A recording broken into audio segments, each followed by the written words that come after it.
30 Rotten Scoundrels is a classic comedy from 1988, directed by Frank Oz. You might remember him as Yoda. It stars Steve Martin and Michael Caine. They are two con men. They're trying to swindle an heiress, they think it's an heiress, out of $50,000. Glenn Headley. Is it Headley or Headley? I don't know. It's not Glenn Close. If anybody is the best actor in this entire movie, it's probably her, but you don't notice it until you make it to the end of the film. One of the things that prevented me from watching this movie was that I didn't realize it was Michael Caine. I thought it was a different actor. I don't know the actor's name, and even describing him, you'll probably not know who I'm talking about because I can't really describe him. I want to say he played in a movie where his character's name was Victor Nayland. He was in like a Naked Gun or Beverly Hills Cop style, and I remember he was known for having dark hair and a mustache, but not like Burt Reynolds. Seriously, like a soap opera actor. And you thought that he was in this movie, not Michael Caine, and that was what turned you off of the movie? That was one of the things that turned me off in the part where it was Steve Martin peeing. I was like, this looks really stupid. Seeing Michael Caine threw me off. I actually thought it was actually not a bad movie. I thought that Steve Martin was too much of Steve Martin for it, though. I mean, if you don't like his type of comedy, because I like The Jerk. If you've never seen the movie, quick rundown, they're two con artists. Yeah, Michael Caine's character, he plays Lawrence. Lawrence is more sophisticated. He is into ripping off rich heiresses, women who, their husband passed away, left them a bunch of money. He finds a way to pull money out of them. He pretends to be a prince, and he's out of his country, and he's looking for money to help the freedom fighters win back his country's freedom. And these people apparently never picked up a newspaper, so they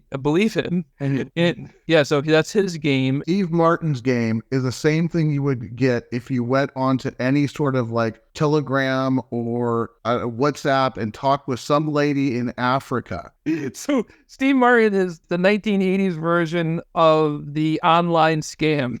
Exactly, it is. He's like, my mother's sick and she's dying, and I spent all my money on her medicine, so I don't have the money to eat today. It's 100% it. Freddie is Steve Martin's character. Think he's doing really well. And then he meets Lawrence, which is again Michael Caine's character, and find that Lawrence is living the big time. He's got a house in the French Riviera. It's something that makes your eyes hurt. It's so beautiful. And he's like, I want that. In fact, there's actually a scene where he comes out and he says, I want this. I want what you have. I want all of this.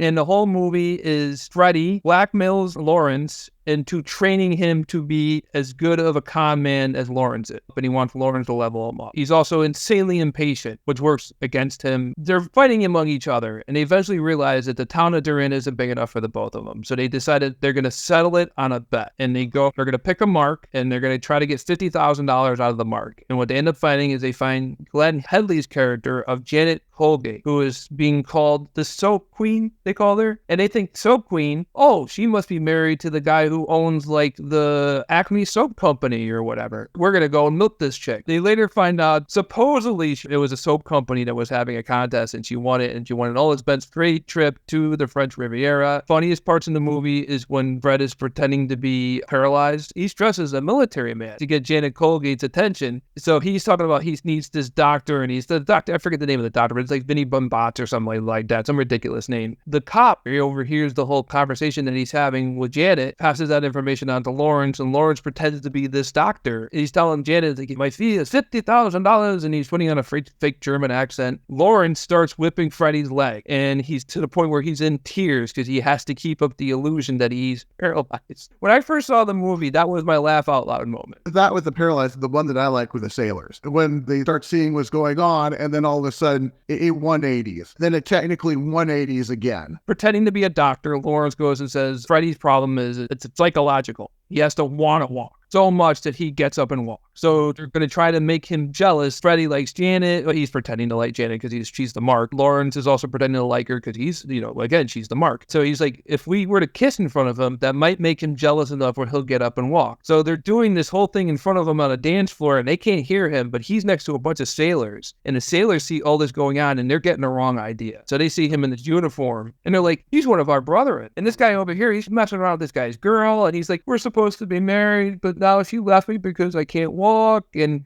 they're really on his side, and he gets them to kidnap Lawrence. And then that's the thing that turns around later when you find out that Lawrence is actually currently enlisted in the military as the reserve. So he gets along with the boys and fills them in on what's really happening. And now they're on his side. Then he brings over Freddy, and then Freddy is over there for a while. And at the end, they come out and they're like, oh, he's a great guy as well, too. And evidently they all had a good time together. They find out that Freddy's actually been super glued to the wall. Yeah, that's true. He's been super glued to the wall as well, too. He's like, I've been standing in this position for 7 hours. Glenn Headley, I thought she was trying to do like a Victoria Jackson impersonation through the whole movie. But once you get to the end, you're like, oh, she's a character actor. That makes sense because she's completely different now. So she's like, oh, we gotta come over here and take a look over here. And this is Mr. Big Shot over here. And I'm like, all of a sudden she became the best actress in the movie. I do recommend, if you haven't seen Dirty Rotten Scoundrels, see it.